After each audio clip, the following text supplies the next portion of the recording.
হরে কৃষ্ণ, রাধারানী কিচেনে আপনাদের স্বাগত। আজ চলে এসেছি আবার একটা নতুন রেসিপি নিয়ে। আজ আমি বানাবো ছানার ভুজিয়া। এটা কিন্তু খুব তাড়াতাড়ি রান্না করা যায় এবং খেতে খুবই টেস্টি হয়। গরম ভাতের সাথে এটা খেতে খুবই ভালো লাগে। তবে শুরু করা যাক আজকের রেসিপি। আমি এখানে 3টে বড় সাইজের টমেটো নিয়ে নিয়েছি। টমেটোগুলো লম্বা করে বানিয়ে নিয়েছি। আর একটা বড় সাইজের ক্যাপসিকাম এরকম লম্বা করে বানিয়ে নিয়েছি। আর নিয়েছি আদা বাটা আর ছানা। কড়া বসিয়ে দিয়েছি, কড়াতে সাদা তেল দিয়ে দিয়েছি। তেলটাকে ভালো করে গরম করে নিয়েছি। এবার এর মধ্যে আমি দিয়ে দিয়েছি একটা শুকনো লঙ্কা, দিয়ে দিলাম অল্প পরিমাণে পাঁচফোড়ন আর একটা তেজপাতা চিড়ে দিয়ে দিয়েছি। এবার এর মধ্যে আমি দিয়ে দিচ্ছি ক্যাপসিকাম।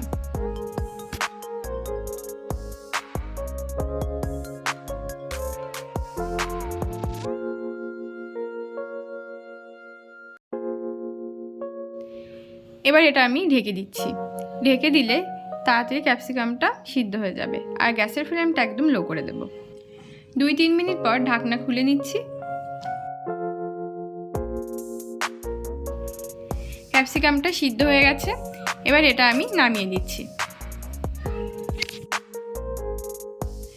আপনারা আগে আদা আর হিং ব্যবহার করার পর ক্যাপসিকামটা ব্যবহার করবেন, তাহলে আর আমার মতো ক্যাপসিকাম ভেজে তুলে নিতে হবে না, একেবারে আপনাদের রান্নাটা হয়ে যাবে।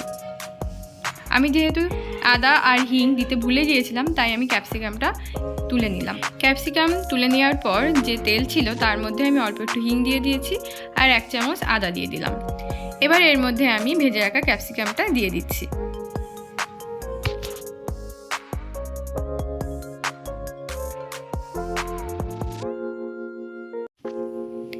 এবার এর মধ্যে দিয়ে দিলাম একটা কাঁচা লঙ্কা, দিয়ে দিচ্ছি টমেটো,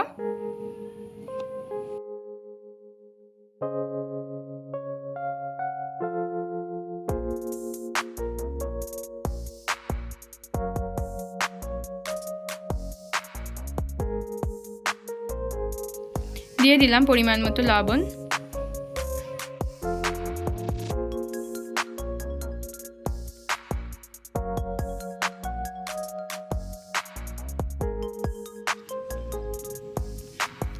দেখুন বন্ধুরা টমেটোটা অনেকটা গলে গেছে। এবার এর মধ্যে আমি একে একে মশলাগুলো সব দিয়ে দেব। দিয়ে দিলাম 1/2 চা চামচ লঙ্কার গুঁড়ো, দিয়ে দিলাম 1 চা চামচ জিরের গুঁড়ো,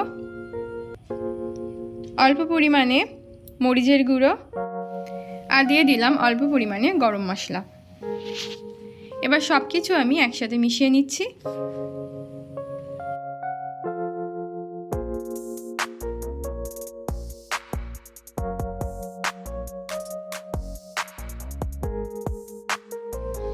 দিয়ে দিলাম হলুদ,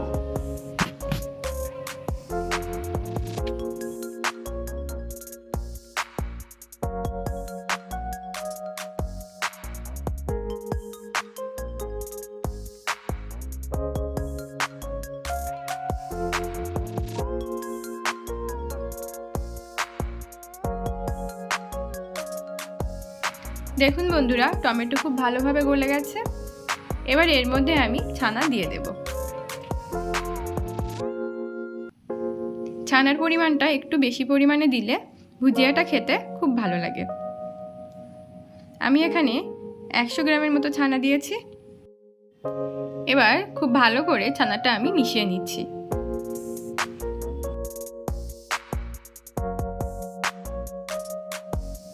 ছানা দিয়ে আমি 3-4 মিনিট ভালো করে নেড়ে নিয়েছি। এবার এর মধ্যে আমি দিয়ে দিচ্ছি গরম জল। অল্প পরিমাণে গরম জল দিতে হবে।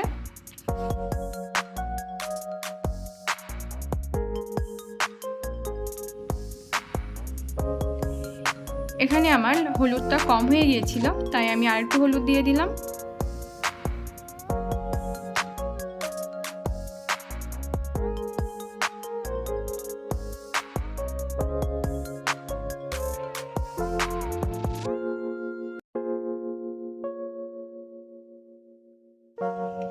এবার আমি এর মধ্যে দিয়ে দিলাম 1 চা চামচ কাশ্মীরি লঙ্কার গুঁড়ো। কালারটা ভালো আনার জন্য আমি লঙ্কার গুঁড়োটা ব্যবহার করেছি। তবে আপনারা মশলার সাথে লঙ্কার গুঁড়োটা ব্যবহার করতে পারেন।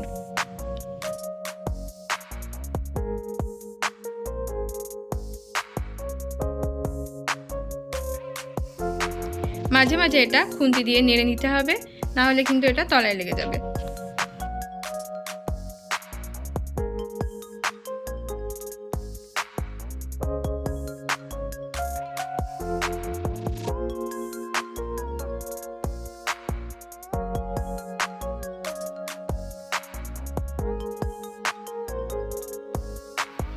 দেখুন বন্ধুরা, কালারটা কত সুন্দর এসেছে।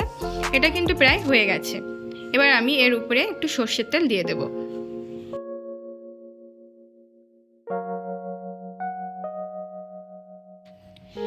একটু রস থাকতে থাকতে ভুজিয়াটা নামিয়ে দিতে হবে। ঠান্ডা হয়ে গেলে এটা আরও শুকিয়ে যাবে। সর্ষের তেল দিয়ে একটু নাড়াচাড়া করে নিলাম।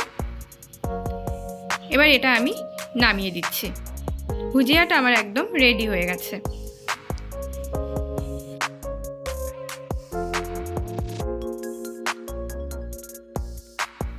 এবার এটা আমি নামিয়ে নিচ্ছি। বন্ধুরা, আপনারা এইভাবে বাড়িতে ছানার ভুজিয়া বানিয়ে দেখবেন। আশা করি আপনাদের ভালো লাগবে। এটা খেতে খুবই টেস্টি হয় আর গরম ভাতের সাথে খুবই ভালো লাগে।